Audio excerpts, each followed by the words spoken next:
Hello friends, welcome to my YouTube channel exam tech and railway से में आपका स्वागत है। तो फ्रेंड्स, आज ये मिशन दरोगा for important GK and GS का करीब 7 से 8 आपका सेट हो चुका है फ्रेंड्स। उसके बाद का ये सेट है। तो आज के देखिए, आज के सेशन में कुछ महत्वपूर्ण क्वेश्चन है फ्रेंड्स, खासकर आपको ज्योग्राफी से इसमें क्वेश्चन डाला गया है। इसके अलावा कुछ हिस्ट्री का क्वेश्चन होगा। तो आज का सेशन आप लोग सेट लगाइए, आपका कितना नंबर ऑब्टेंड हो रहा है तब वो आप लोग ऑब्टेंड कर सकते हैं। ठीक है, आप अपना नंबर को नोट कर लीजिए, जांच कर लीजिए कि कितना नंबर ऑब्टेंड हो रहा है। तो चलिए फ्रेंड, आज का सेशन स्टार्ट करते हैं। मैं थोड़ा इसे छोटा कर देता हूँ। चलिए, ये आपको बताना है। ये फर्स्ट क्वेश्चन है आपका। फर्स्ट क्वेश्चन आपके सामने है स्क्रीन पर। तो बताइएगा। फर्स्ट क्वेश्चन कह रहा, गंडक नदी कहाँ से निकलती है? क्या वो नेपाल सीमा पर धौलागिरी पर्वत से है, अमरकंटक की पहाड़ी से है, नीलगिरी पर्वत से है या मानसरोवर झील से है? तो आपको बताना है कि गंडक नदी कहाँ से निकलती है। तो इसका सही आंसर हो जाएगा ए नंबर। ठीक है, ए नंबर इसका सही आंसर है। नेपाल की सीमा पर धौलागिरी पर्वत से गंडक नदी निकलती है। नेक्स्ट आगे बढ़ते हैं। उसी का अपोजिट क्वेश्चन है। कह रहा है गंडक नदी कहाँ गिरती है, तो ये आपको बताना है। तो ये तो फेमस है फ्रेंड्स, इसका सही आंसर हो जाएगा ए, पटना के निकट गंगा से, गंगा नदी में गिर जाती है। ठीक है, पटना के निकट गंगा नदी में ये गिर जाती है गंडक नदी। नेक्स्ट नेक्स्ट क्वेश्चन आपका कह रहा है कि काली गंडक और त्रिशूली गंगा किसकी सहायक नदी है, तो ये आपको बताना है। तो ये भी बहुत फेमस है, इसका सही आंसर हो जाएगा ए नंबर, यानी गंडक नदी की। नेक्स्ट क्वेश्चन क्या है, ध्यान दीजिए। नेक्स्ट क्वेश्चन आपको बताना है गंडक नदी की भारत में लंबाई बता देना है कि कितना लंबाई है। तो बताइए, ए बी सी डी आपका ऑप्शंस आपके सामने है। तो इसका सही आंसर हो जाएगा 450 किलोमीटर। ठीक है, नेक्स्ट आगे बढ़ते हैं। आगे क्या है,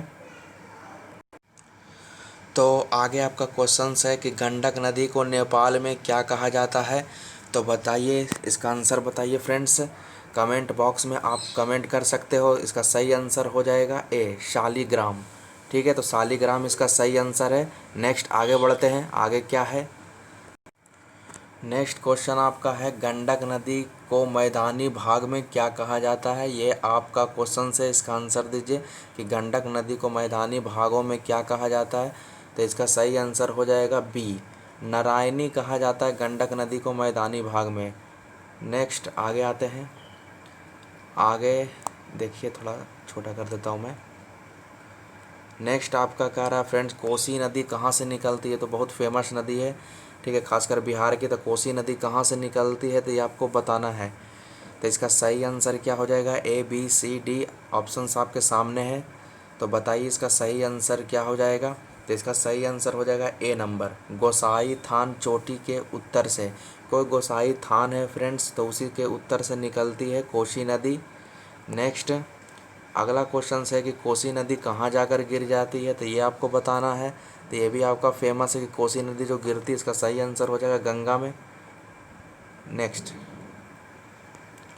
नेक्स्ट क्वेश्चन क्या है, किस नदी को विनाशक नदी की संज्ञा दी गई है।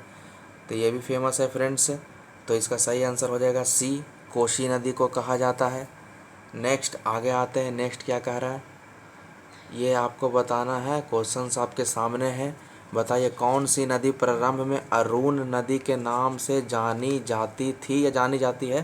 ठीक है, तो बताइए अरुण नदी किसे कहा जाता है। तो कोसी को ही कहा जाता है। तो इसका सही आंसर हो जाएगा कोसी। चलिए नेक्स्ट नेक्स्ट क्वेश्चन क्या है। नेक्स्ट आपका है, किस नदी को काली नदी कहा जाता है। तो ये तो बहुत बार एग्जाम में पूछा हुआ क्वेश्चंस भी है फ्रेंड्स। तो बताइए किस नदी को काली नदी के नाम से जाना जाता है। तो इसका सही आंसर हो जाएगा शारदा। ठीक है, शारदा इसका सही आंसर है। देखिए फ्रेंड्स, अगर आपको वीडियो पसंद आ रही है तो आप हमारे चैनल को ज़रूर सब्सक्राइब कर दें, लाइक करें, कमेंट कर दें और अपने दोस्तों के व्हाट्सएप ग्रुप पर शेयर कर दें फ्रेंड्स, ताकि उनको भी फ़ायदा पहुंच सके। चलिए नेक्स्ट आगे आते हैं। मैं इसमें नंबर देना भूल गया फ्रेंड्स। ठीक है, खैर कोई बात नहीं। चलिए नेक्स्ट आगे बढ़ते हैं। नेक्स्ट क्वेश्चन क्या है, गोमती नदी कहाँ से निकलती है। तो ये आपको बताना है कि गोमती नदी कहाँ से निकलती है। तो ऑप्शंस आपके सामने है। बताइए इसका सही आंसर क्या हो जाएगा। तो इसका सही आंसर सी हो जाएगा, पीलीभीत जनपद से। ठीक है, पीलीभीत जनपद से गोमती नदी निकलती है।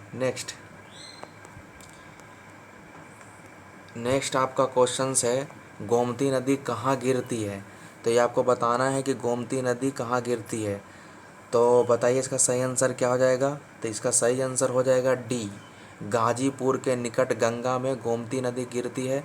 देखिए फ्रेंड्स, ये जितना भी क्वेश्चंस आपका चल रहा है मैं सब्जेक्ट बाय सब्जेक्ट आपको करके दे रहा हूँ। साइंस आता तो साइंस का 20 क्वेश्चंस रहता है, ठीक है।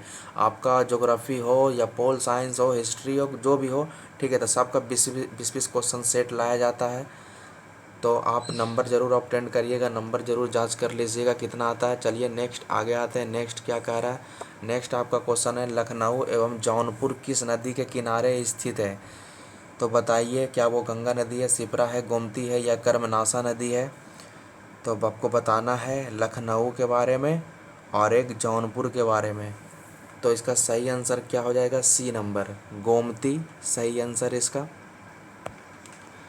नेक्स्ट देखिए, नेक्स्ट क्या कह रहा है, घाघरा या सरयू नदी कहाँ से निकलती है। तो ये आपको बताना है कि घाघरा या सरयू नदी कहाँ से निकलती है। तो इसका सही आंसर हो जाएगा तिब्बत में मानसरोवर से, ठीक है, सी इसका सही आंसर है। नेक्स्ट आगे आते हैं। नेक्स्ट क्वेश्चन कह रहा है नेपाल में घाघरा नदी को क्या कहा जाता है। माचू तथा करनाली है, बी में दागना है, झाकी है और इनमें से कोई नहीं। तो बताइए क्या कहा जाता है नेपाल में। तो इसका सही आंसर हो जाएगा ए, ऐसा मानचू है लिखा हुआ है फ्रेंड्स, ठीक है, इसको आप मानचू कर लीजिएगा, ठीक है, ऊपर में बिंदु है, ठीक है, मानचू, ठीक है, इस तरह से लिखा हुआ है मानचू और करनाली। नेक्स्ट, घाघरा किस नदी में जाकर गिर जाती है। तो ये आपको बताना है कि घाघरा किस नदी में जाकर गिर जाती है। तो ये आपको बताइए इसका सही आंसर क्या हो जाएगा। तो इसका सही आंसर हो जाएगा छपरा के निकट। नेक्स्ट आते हैं फ्रेंड्स। नेक्स्ट क्या कह रहा है। नेक्स्ट आपका है कि शारदा नदी को उत्तराखंड में किस नाम से जाना जाता है। शारदा के बारे में बोल रहा है कि शारदा नदी को उत्तराखंड में किस नाम से जाना जाता है। तो ये आपको बताना है। तो इसका सही आंसर हो जाएगा काली गंगा तथा चौका गंगा है, ठीक है, चौका नहीं है, ठीक है, चौका लिखा हुआ है, ठीक है, आप चौका कर लीजिएगा इसे, ठीक है, तो चौका गंगा कहा जाता है। चलिए नेक्स्ट आते हैं। नेक्स्ट आपका क्वेश्चन है, ये हिस्ट्री का क्वेश्चन है, मिडाइवल हिस्ट्री का। सल्तनत काल में आयात की जाने वाली प्रमुख वस्तुएं कौन थी। तो ये आपको बताना है कि कौन थी। डी इनमें से कोई नहीं। तो बताइए इसका सही आंसर क्या हो जाएगा। तो ए बी सी डी में से कौन हो जाएगा। तो ए इसका सही आंसर हो जाएगा गुलाम और घोड़ा। नेक्स्ट क्वेश्चन क्या कह रहा है कि सल्तनत काल में अच्छी नस्लों के घोड़े का आयात मुख्य रूप से किन देशों से किया जाता है। तो घोड़े के बारे में बताना है फ्रेंड्स। तो बताइए इसका सही आंसर क्या हो जाएगा। तो इसका सही आंसर बताइए। इसका सही आंसर हो जाएगा तुर्की, अरब और रूस। नेक्स्ट क्वेश्चन क्या है।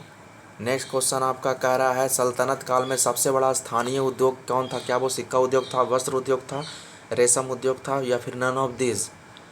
बताइए इसका सही आंसर क्या है। कमेंट बॉक्स में आप जवाब दे सकते हो। तो इसका सही आंसर हो जाएगा वस्त्र उद्योग। नेक्स्ट तो है ना, 20 क्वेश्चन समाप्त हो चुका है, ठीक है। तो ये 20 क्वेश्चंस का सेट कंप्लीट हो चुका है फ्रेंड्स। तो फ्रेंड्स अगर आपको ये वीडियो पसंद आई है, आपका सेशन अगर आपको पसंद आया तो ज़रूर से ज़रूर आप हमारे चैनल को सब्सक्राइब कर लीजिए, क्योंकि इसी तरीक़े से 20 क्वेश्चंस का सेट आपको हमारे चैनल पर उपलब्ध करा दिया जाएगा, जो कि एग्ज़ाम के लिए काफ़ी फ़ायदेमंद है। आपका दरोगा हो, सब इंस्पेक्टर हो, ठीक हो, तो इसके लिए तो खैर है ही। इसके अलावा आपका बिहार का जितना भी एग्ज़ाम है फ्रेंड्स, बीपीएससी हो या फिर फॉरेस्ट गार्ड हो, अमीन हो, या इसके अलावा और भी कोई सेंट्रल गवर्नमेंट का हो, तो उसमें भी ये महत्वपूर्ण भूमिका निभाने का कार्य करेगी। तो फ्रेंड्स आप ज़रूर सेट लगाइए कि आपको कितना नंबर ऑब्टेंड हो रहा है, ठीक है। तो आज का वीडियो हम लोग यहीं तक रहने देते हैं। तब तक के लिए जय हिंद, जय भारत।